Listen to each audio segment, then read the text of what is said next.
Y en el día de hoy traigo una palabra que se encuentra el texto principal en el libro de Romanos, capítulo 6, versículo 23.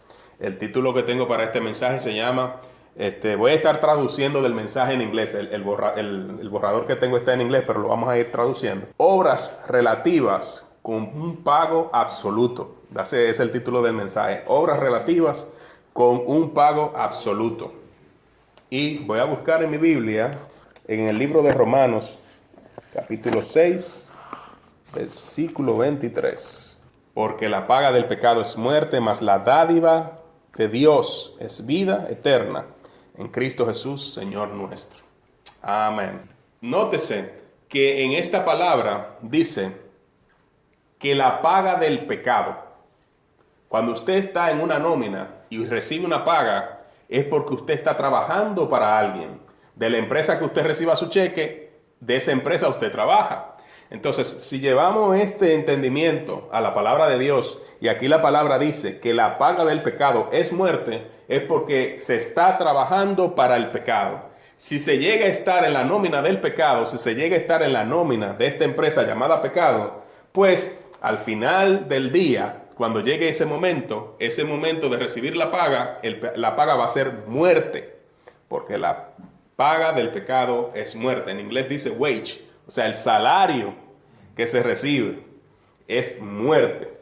Pero el regalo gratuito de parte de Dios es la vida eterna en Cristo Jesús. Es decir, que si estamos en Cristo Jesús, no tenemos que trabajar para ganarnos la salvación, porque ya hubo alguien que pagó por esa salvación. Amén.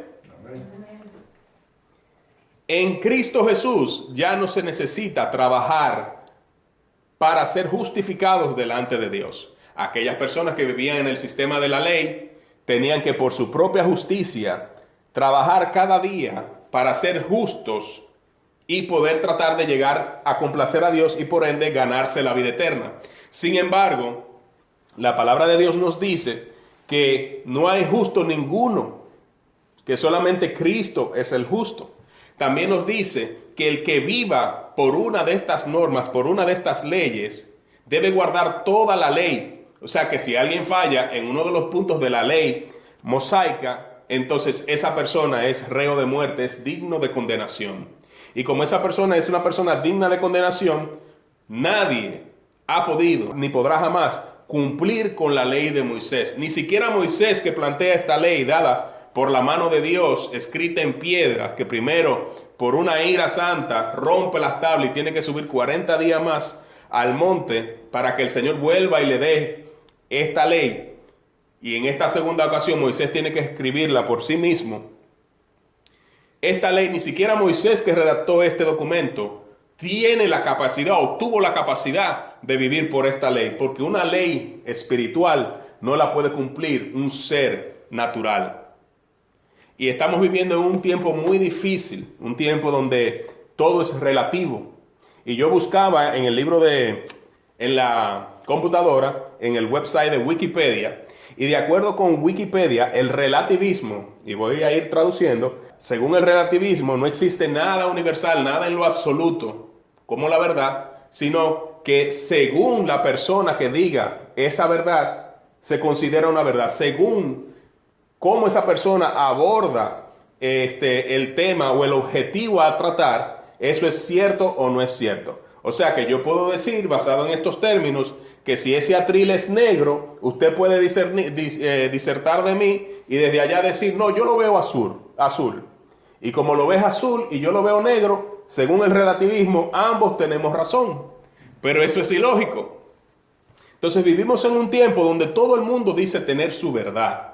Y como todo el mundo dice tener su verdad, entonces tú me respetas y yo te respeto. Y es saber la guerra o el juego de quién ejerce el respeto a quién.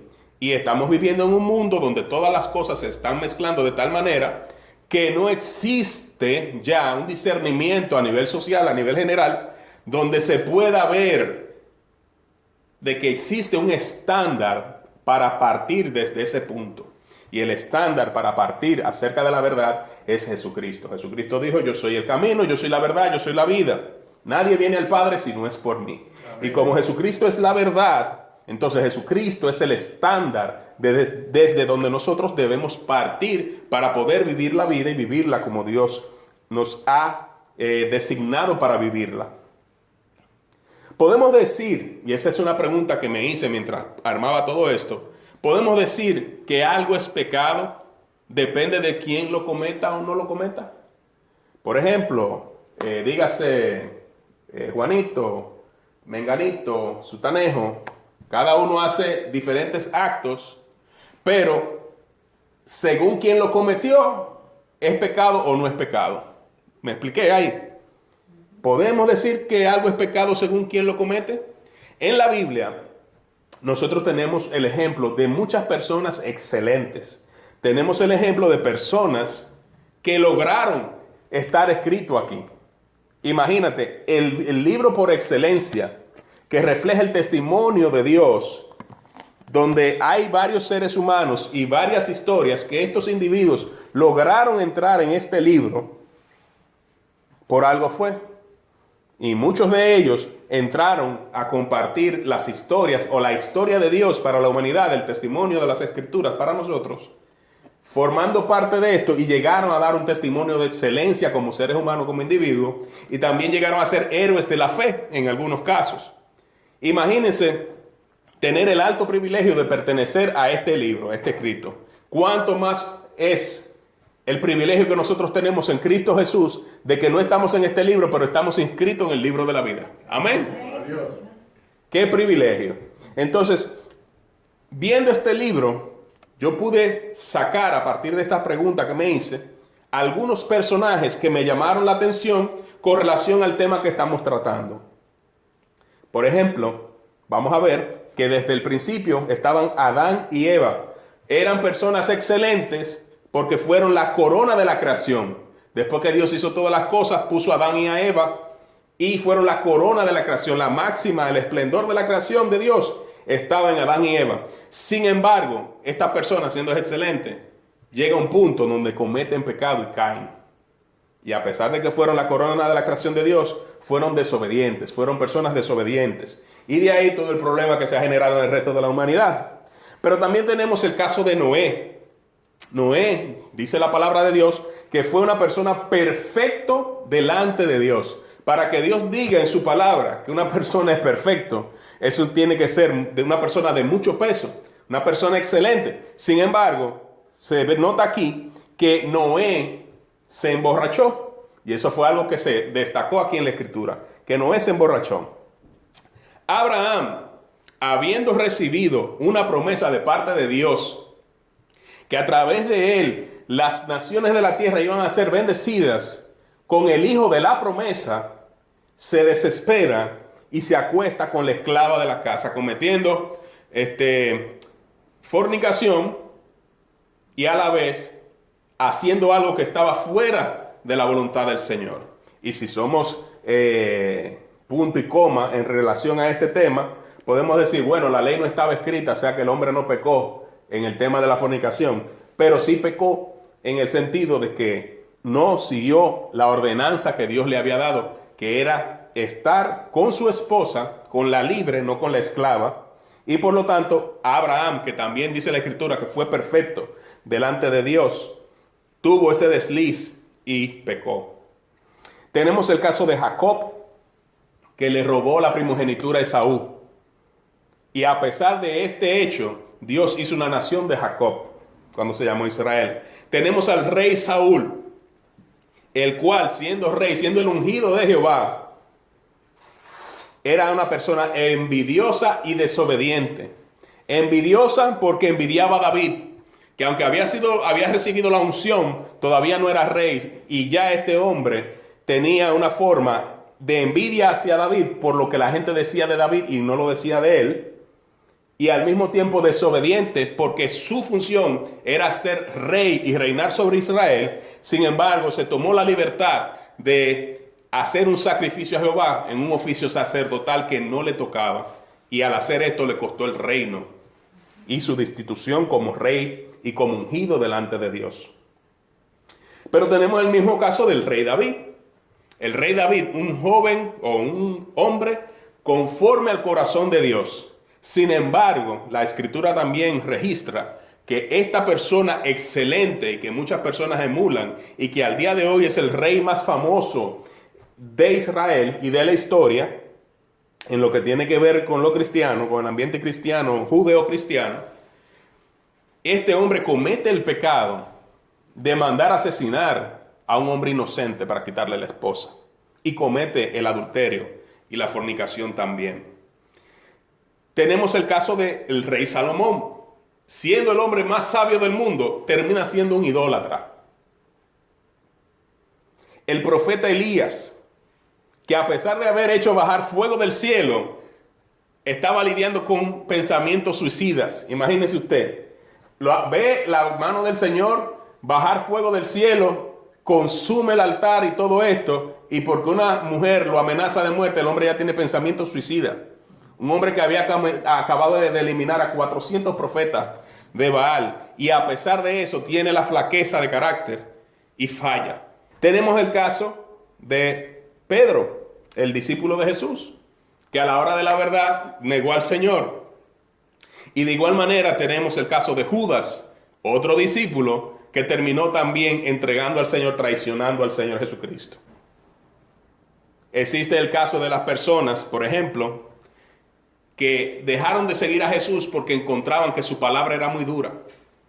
Como dice la Escritura, que mientras Jesús hablaba, creo que era Pedro que le llegó a decir, Señor, esta palabra es muy dura. Y el Señor le dice, ¿te quieres ir tú también? O sea que el Señor, siendo amor, pero al mismo tiempo una persona firme de carácter, enfrentaba con la palabra a todo aquel que tenía que enfrentar. Ahora bien, de toda esta lista que yo he mencionado en este momento, vamos a sacar a uno de ellos. Y ese que vamos a sacar es el rey David. Vamos a profundizar un poquito en el caso del rey David. Resulta que el rey David fue un hombre conforme al corazón de Dios. Un hombre que cuando uno ve las hazañas que hizo, son simplemente admirables. Un hombre que aún ya había dominado a todos sus enemigos, había conquistado todo lo que había conquistado para Dios. Tenía un deseo de construirle casa al Señor y el Señor no se lo permitió. Y una de las razones que el Señor le resaltó a David en ese momento es que sus manos habían derramado demasiada sangre y por lo tanto él no quería que unas manos así le construyera casa. Pero a la vez el Señor utiliza a su hijo Salomón para que a través de Salomón el templo pueda ser construido, y conocemos la historia también.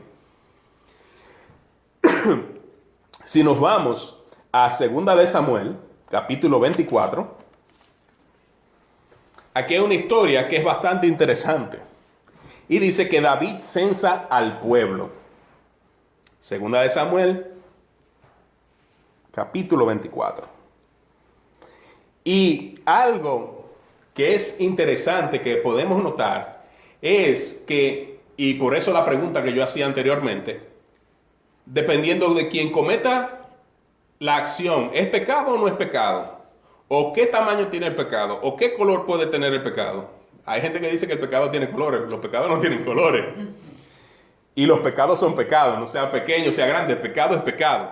Pero bien, nosotros en nuestra humanidad a veces o constantemente fallamos y pensamos que hay cosas que no van a ofender a Dios. Y si leemos lo que vamos a leer ahora, es algo que es sorprendente. Vamos a leer esto. 2 de Samuel 24, 1 al 9. Volvió a encenderse la ira de Jehová contra Israel e incitó a David contra ellos a que dijese: ve, haz un censo de Israel y de Judá. Y dijo el rey a Joab, general del ejército que estaba con él: recorre ahora todas las tribus de Israel, desde Dan hasta Beerseba, y haz un censo del pueblo, para que yo sepa el número de la gente. Joab respondió al rey: añada Jehová tu Dios al pueblo 100 veces tantos como son, y que lo vea mi señor el rey. Mas, ¿por qué se complace esto, mi señor el rey? Pero la palabra del rey prevaleció sobre Joab y sobre los capitanes del ejército. Salió pues Joab con los capitanes del ejército de delante del rey para hacer el censo del pueblo de Israel. Y pasando el Jordán, acamparon en Aroén, al sur de la ciudad, que está en medio del valle de Gad, y junto a Jazer. Después fueron a Galaad y a la tierra baja de Jotzi, y de allí a Dahán y a los alrededores de Sidón. Fueron luego a la fortaleza de Tiro y a todas las ciudades de los heveos y de los cananeos, y salieron del Negev de Judá en Beerseba. Después que hubieron recorrido toda la tierra, volvieron a Jerusalén al cabo de 9 meses y 20 días. Y Joab dio el censo del pueblo al rey, y fueron los de Israel 800,000 hombres fuertes que sacaban espada, y los de Judá 500,000 hombres. Mi pregunta es esta. Si vemos inicialmente en este lugar, en el versículo 1, 24:1, que dice que fue la ira de Jehová la que se encendió contra Israel, dice, e incitó a David contra ellos para que dijese, ve, haz un censo de Israel y de Judá. Porque entonces, más adelante vamos a leer que esto que está aquí, ocurrió como un pecado delante de Dios. ¿Por qué el Señor lo tomó como un pecado? Y es algo bien interesante que me pone a reflexionar. El Señor es el que tiene el poder para transformar los corazones. Él tiene misericordia de quien quiere tener misericordia, y a quien quiere endurecer, endurece. Entonces el Señor incita a David en este caso a que ponga el censo, a que haga el censo, a que verifique cuáles son sus recursos. ¿Y qué tiene de malo que usted haga un censo? ¿Qué tiene de malo que usted haga un presupuesto para ver cómo le va a ir en el mes? ¿Qué tiene de malo? Sin embargo, podemos notar que la intención detrás de todo esto, la consecuencia detrás de todo esto, es que David, un hombre que cuando estaba en las cavernas, consultaba con el Señor para poder saber si iba a ganar la batalla o no iba a ganar la batalla. De repente ahora no está consultando con el Señor para eso, sino que está consultando con sus súbditos para saber cuáles son sus recursos, y basado en estos recursos saber si tiene fuerza suficiente para ganar una batalla o no ganar una batalla. Fíjese el cambio de dirección en la intención del corazón de David. Y decimos humanamente, no tiene nada malo hacer planes. Sin embargo, por el tipo de relación que David tenía con Jehová, con el Señor, podemos darnos cuenta que delante del Señor, algo que a simple vista no era malo para Dios. Porque la relación que David tenía con el Señor no era para que David estuviera contando sus recursos propios, sino que fuera delante del Señor, y cualquiera que fuera la necesidad, aun sea enfrentar sus enemigos en guerra, el Señor iba a pelear la batalla por él. Porque esa era la relación que él tenía con Dios. Y según nuestra relación con Dios, que tan cercana sea, habrán cosas en la vida que tal vez para otros no es pecado, pero tal vez para nosotros sí lo es.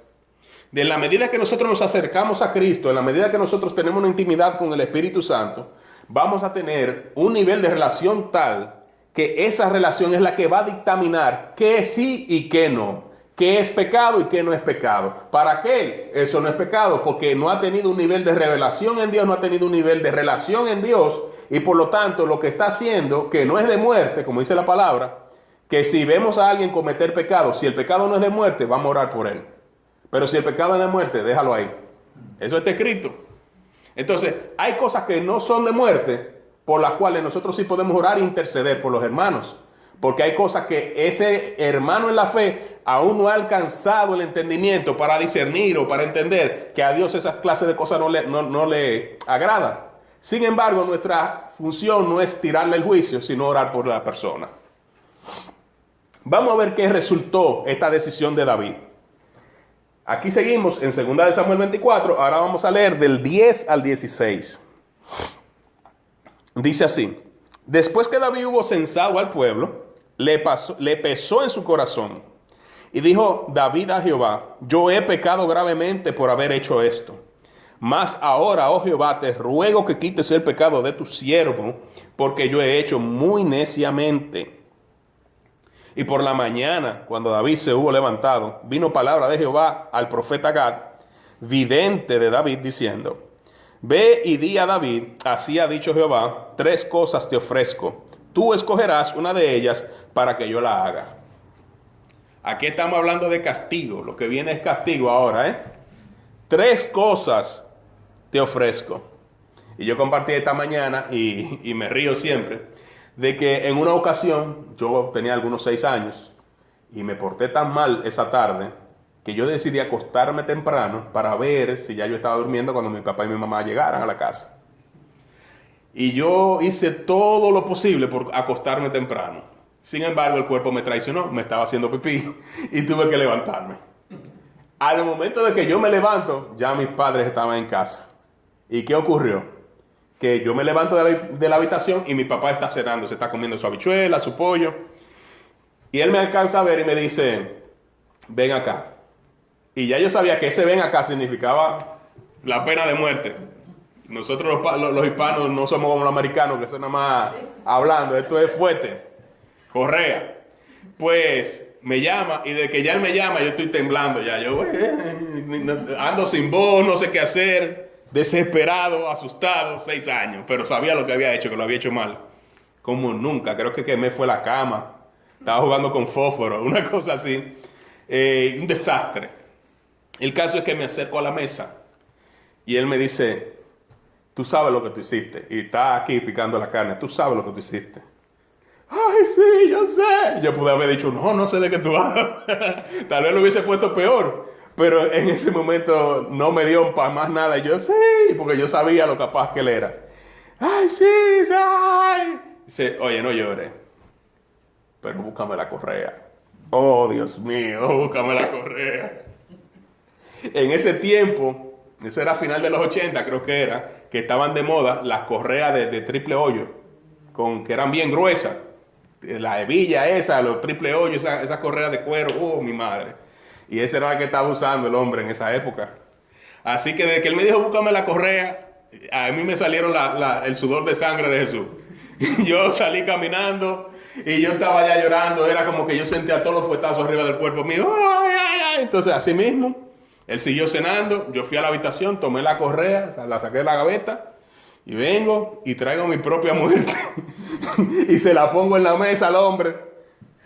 Y me dice: voltéate. Y cuando me dijo voltéate, ya ahí no quedó más nada. Me volteé, nada más me dio 2 veces. Tan y tan, uno en cada pierna. Pero Dios mío, todavía me acuerdo, más de 30 años después, de esa pela. Y yo comparo ese momento. Para un niño fue algo grande. Pero lo que a David le pasó fue de unas consecuencias muchísimo mayores. Pero ¿por qué hago el paralelo? Por lo siguiente. Vamos a leer. Dice: vino después Gad a David y se lo hizo saber y le dijo: ¿quieres que vengan 7 años de hambre en tu tierra? ¿O que huyas 3 meses delante de tus enemigos y que ellos te persigan? ¿O que 3 días haya peste en tu tierra? O sea, David comete la falta, pero David se arrepiente. Pero al arrepentirse, el Señor lo va a perdonar, pero hay una consecuencia que pagar. Y entonces, al haber una consecuencia, dice: piensa ahora y mira que responderé al que me ha enviado. Entonces David dijo a Gad: en grande angustia estoy. Caigamos ahora en mano de Jehová, porque sus misericordias son muchas. Mas no caiga yo en manos de hombres. A pesar de que él iba a recibir un castigo de parte de Dios, a pesar que él tenía que decidir entre 3 tipos de castigo, ¿cuál era el que él iba a recibir? Los 3 son malos. Si me pusieran a mí, yo le hubiese preguntado si no había una cuarta opción. Pero él no lo hizo. Así que él decidió y el Señor lo castigó. Pero vamos a ver. Vemos que el Señor es misericordioso. Es lo que David está expresando aquí. Que es mejor caer en las manos del Señor y no en las manos de los hombres. Y Jehová envió la peste sobre Israel desde la mañana hasta el tiempo señalado. Y murieron del pueblo desde Dan hasta Beerseba 70,000 hombres. 70,000 personas pagaron la cuava del pecado de David. Y cuando el ángel extendió su mano sobre Jerusalén para destruirla, Jehová se arrepintió de aquel mal y dijo al ángel que destruía el pueblo: basta ahora, detén tu mano. Y el ángel de Jehová estaba junto a la era de Araúna Jebuseo. Piensen ustedes que la palabra dice que el ángel de Jehová acampa alrededor de los que le temen y les defiende. Un ángel mató a 70,000. Uno solo, un solito. Y no destruyó la ciudad porque el Señor le dijo: aguántate ahí. Imagínate que el Señor ha dispuesto, conforme a lo que dice la palabra, a un ángel, a los ángeles, no dice a uno, a los ángeles, para que estén al servicio de los santos que serán salvos. Esto está escrito aquí. Ese es el poder de Dios que tenemos delegado por su gracia, favor y misericordia. Un ángel. O sea que eso nos invita a nosotros a no tener miedo de nuestro entorno, de los que nos rodean, de las cosas que están por venir, porque el Señor está en control de nuestras vidas. Y si un ángel me dice la Biblia que puede matar a 70,000, podemos andar confiados, amén. Amén. Aleluya. Entonces, cuando vemos aquí que este hombre, conforme al corazón de Dios, comete una falta que a simple vista, si uno la analiza, dice: no, pero es que no hay nada de malo en hacer un censo, simplemente tú estás contando tus recursos. Pero porque David tenía una relación cercana con Dios, porque David tenía una relación cercana con el Señor, aunque tal vez para otro eso no hubiese sido pecado, para él sí lo era. Y nosotros debemos de analizarnos, debemos de revisarnos, porque no es comparándome con el que me queda al lado, sino yo en la presencia de Dios, qué relación yo tengo con Dios, qué sí y qué no. Aunque yo vea a otros hermanos que puedan caminar de X o Y manera, ¿qué Dios me permite a mí? Y basado en ese estándar, entonces yo puedo vivir mi vida en Cristo. Amén. Entonces, ¿cómo podemos complacer a Dios? Siguiendo el ejemplo de Jesús. Hebreos 12, 1 y 2. Vamos a leer Hebreos 12, 1 y 2. Dice: por tanto, nosotros también, teniendo en derredor nuestro tan grande nube de testigos, despojémonos de todo peso y del pecado que nos asedia, y corramos con paciencia la carrera que tenemos por delante, puestos los ojos en Jesús, el autor y consumador de la fe, el cual por el gozo puesto delante de él sufrió la cruz, menospreciando el oprobio, y se sentó a la diestra del trono de Dios. Aleluya. Hebreos 12, también desde el 12 al 16 dice lo siguiente: por lo cual levantad las manos caídas y las rodillas paralizadas, y haced sendas derechas para vuestros pies, para que lo cojo no se salga del camino, sino que sea sanado. Seguid la paz con todos y la santidad, sin la cual nadie verá al Señor. Mirad bien, no sea que alguno deje de alcanzar la gracia de Dios, que brotando alguna raíz de amargura os estorbe, y por ellas muchos sean contaminados. No sea que haya algún fornicario o prófano, como Esaú, que por una sola comida vendió su primogenitura.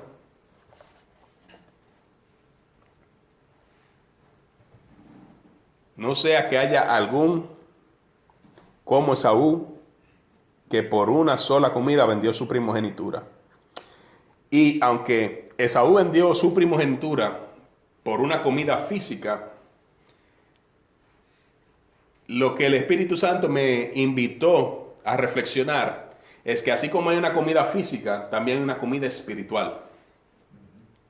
Y ya vemos el caso de David, que cometió la falta delante de Dios, tenía una relación con Dios, un hombre conforme al corazón de Dios, pero viene y hace algo que aparentemente no es malo, y como quiere el Señor se lo cuenta como malo porque no estaba alineado a la voluntad de Dios. David pudo haber orado como oraba en otras ocasiones, pero no fue el caso. Él simplemente hizo el censo y por lo tanto pagó una consecuencia.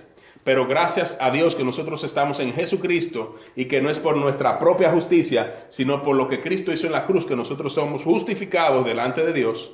Pero a pesar de eso, de que somos lavados por la sangre de Cristo, nosotros tenemos que reflexionar una y otra vez qué es lo que alimenta mi alma, qué alimenta mi vida, cuál es ese alimento que yo puedo usar para alcanzar mi propósito y llegar a lo que Dios ha planificado para mí? ¿O cuál es el junk food, la comida chatarra, que yo puedo estar consumiendo que sabotee ese propósito que Dios ha establecido para mi vida?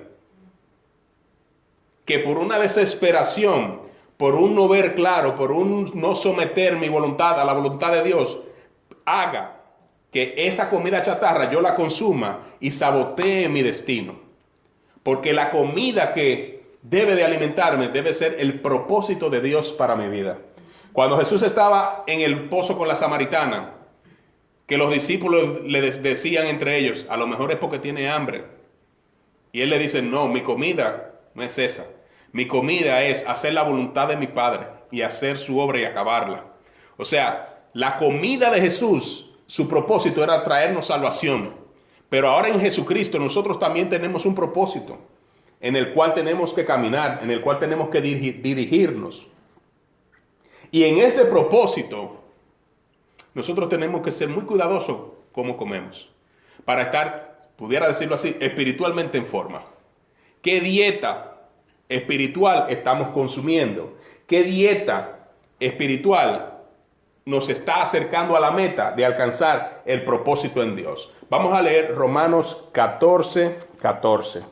Dice así: yo sé y confío en el Señor Jesús que nada es inmundo en sí mismo, mas para el que piensa que algo es inmundo, para él lo es.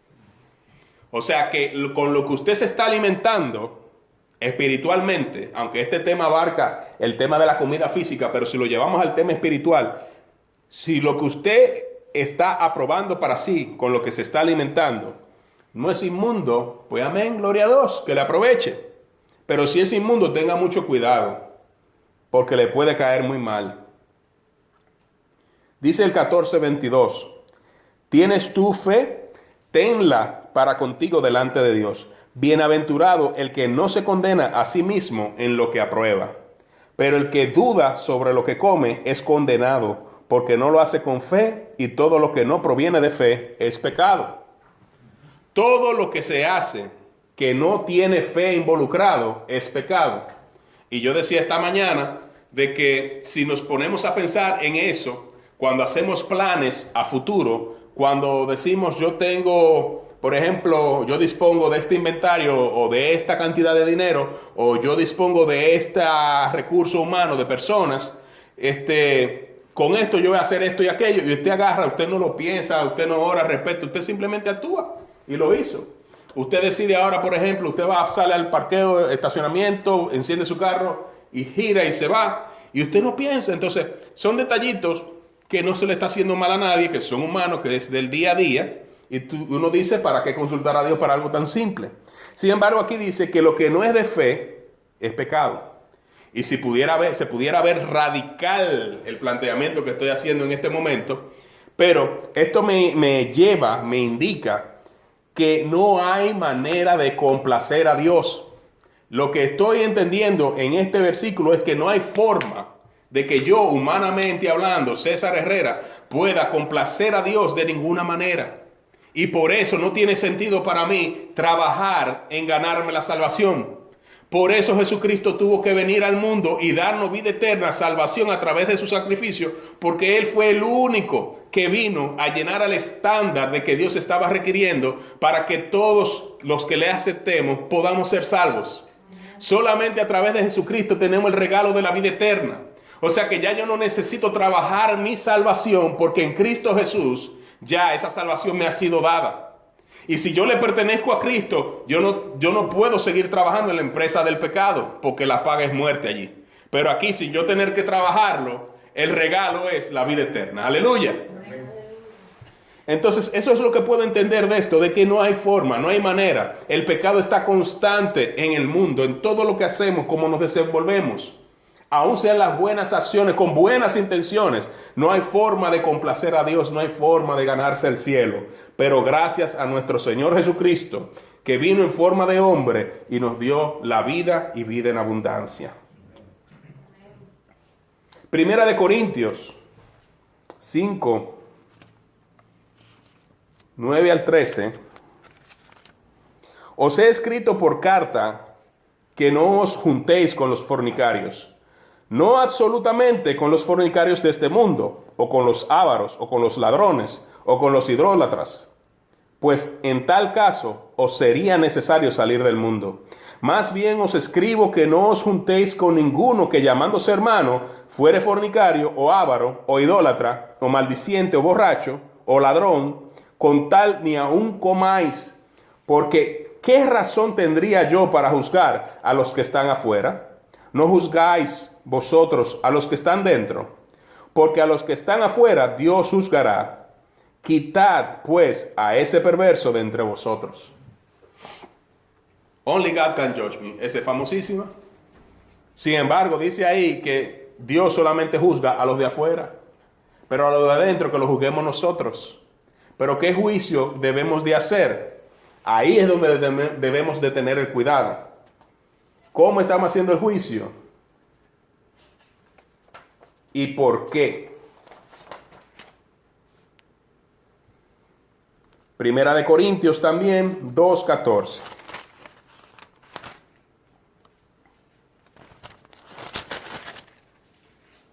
Pero el hombre natural no percibe las cosas que son del Espíritu de Dios, porque para él son locura y no las puede entender, porque se han de discernir espiritualmente.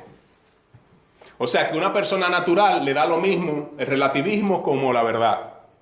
Le da lo mismo todas las cosas porque en su mente natural no tiene la capacidad para poder estar en un punto firme, un punto de partida y a partir de ahí medir todo lo que les rodea. Sin embargo, el espiritual es aquel que gracias a nuestro Señor Jesucristo puede comprender toda la verdad que está escrita en esta palabra.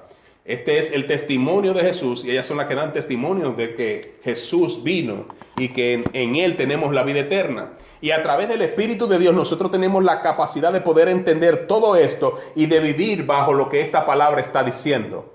Porque si nosotros fuéramos naturales, nosotros no tendríamos la capacidad de poder cumplir con lo que hasta ahora hemos hablado. Pero gracias a Dios por el Espíritu Santo que nos ha dado, que a través de su Espíritu Santo nosotros podemos cumplir esta palabra sin la necesidad de tener que trabajar por eso. Porque el que es natural, si tomara una conciencia y dice, ¿qué es lo que hay que hacer para llegar al cielo? Bueno, ahí están los 10 mandamientos, fájate. Nunca va a llegar. No hay forma, no hay manera de poder llegar.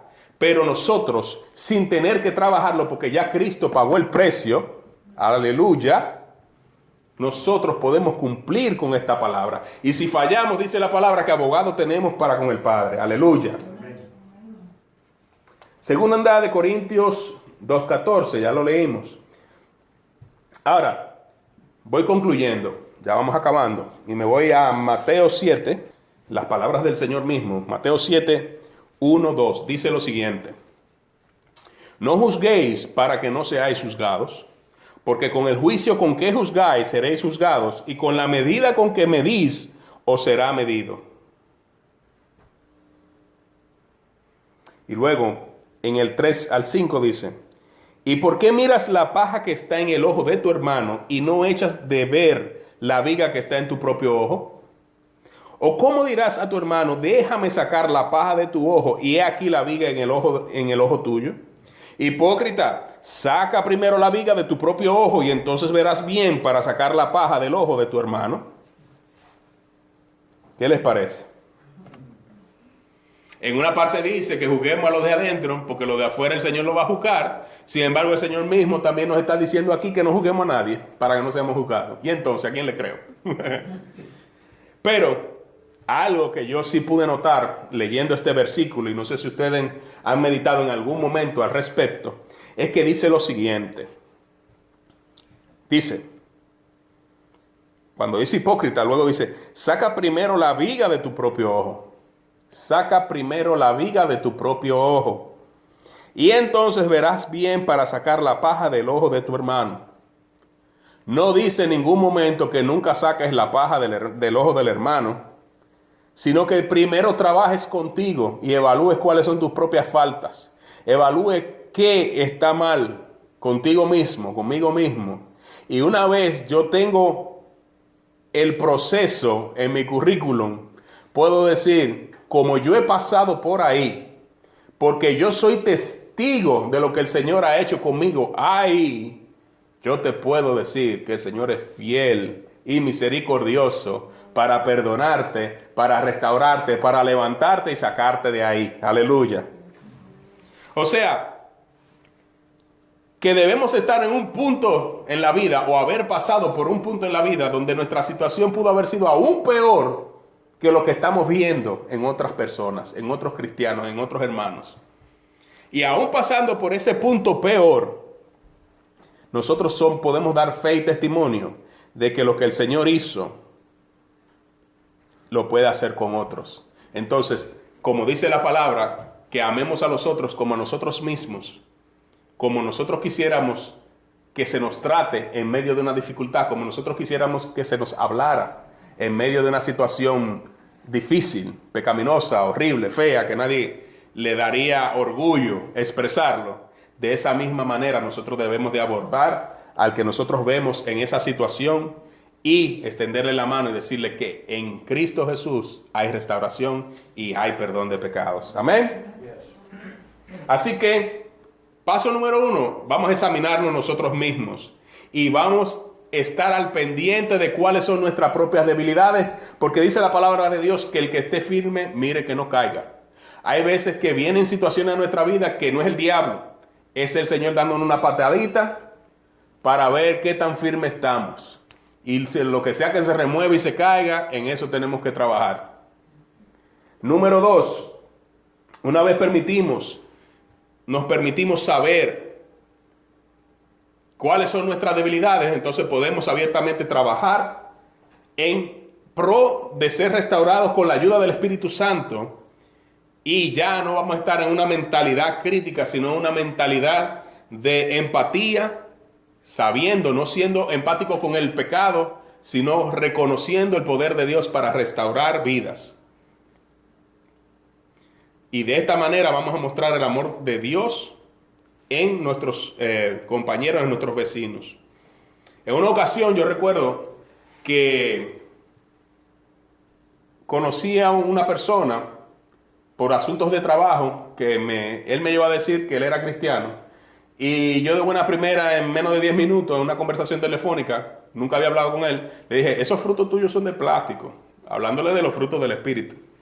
Yo me tomé el atrevimiento de decírselo rápido, porque entendía que yo estaba en otro estándar de gloria. Y recuerdo que en esa misma semana, eso fue en Santo Domingo que me ocurrió, en esa misma semana me estaciono frente a una tienda donde no debía estacionarme, y el policía de tránsito me dejó que yo me pusiera a propósito para luego ponerme la multa. Entonces cuando yo voy saliendo del lugar, el policía de tránsito me dice que me orille otra vez. Y cuando me dice, pásame tu licencia, tú cometiste una infracción, yo exploté. Como Hiroshima me fui. Ahí se me olvidó que yo era cristiano, yo le dije de todo al hombre. Y después que yo me desahogué, porque me incomodó la manera como el tipo lo hizo, que llego a mi casa y todo, la misma palabra que le dije a ese amigo, la misma palabra que me dijo el Espíritu Santo. Frutos de plástico. Frutos de plástico. Y en ese entonces yo aprendí una gran lección. Que antes de yo emitir un juicio contra otro, yo tengo que estar seguro si la viga no está en el ojo. Estaba escrito, me lo sabía de memoria, pero no lo había vivido. Y cuando yo pasé por esa experiencia, frutos de plástico, yo dije, no le vuelvo a decir nada a nadie, al menos que yo haya pasado por ahí y que el Señor me haya restaurado en esa área, porque el que esté firme, mire que no caiga. Estar derrotado no es el plan de Dios para nosotros. Vivir en pecado no es el plan de Dios para nosotros. Jesús vino para que tuviéramos vida y para que la tuviéramos en abundancia. Amén. Voy cerrando. Primera de Corintios 4, 4 al 7 dice, porque aunque de nada tengo mala conciencia, no por eso soy justificado, pero el que me juzga es el Señor. Así que no juzguéis nada antes de tiempo, hasta que venga el Señor, el cual aclarará también lo oculto de las tinieblas y manifestará las intenciones de los corazones, y aunque cada uno recibirá su alabanza de Dios. Y entonces cada uno recibirá su alabanza de Dios. Por esto, hermanos, lo he presentado como ejemplo en mí y en Apolos por amor de vosotros y para que en nosotros aprendáis a no pensar más de lo que está escrito, no sea que por causa de uno os envanezcáis unos con otros, porque ¿quién te distingue? ¿O quiénes o qué tienes que no hayas recibido? Y si lo recibiste, ¿por qué te glorías como si no hubieras recibido? Como si no lo hubieras recibido. O sea que si somos algo en Dios, es porque el Señor así lo ha permitido. Y si caemos, para el Señor caemos, tenemos abogado quien nos restaure y nos levante. Y si permanecemos firmes para la gloria de Dios, permanecemos firmes. Estemos de pie, vamos a hacer una oración para concluir.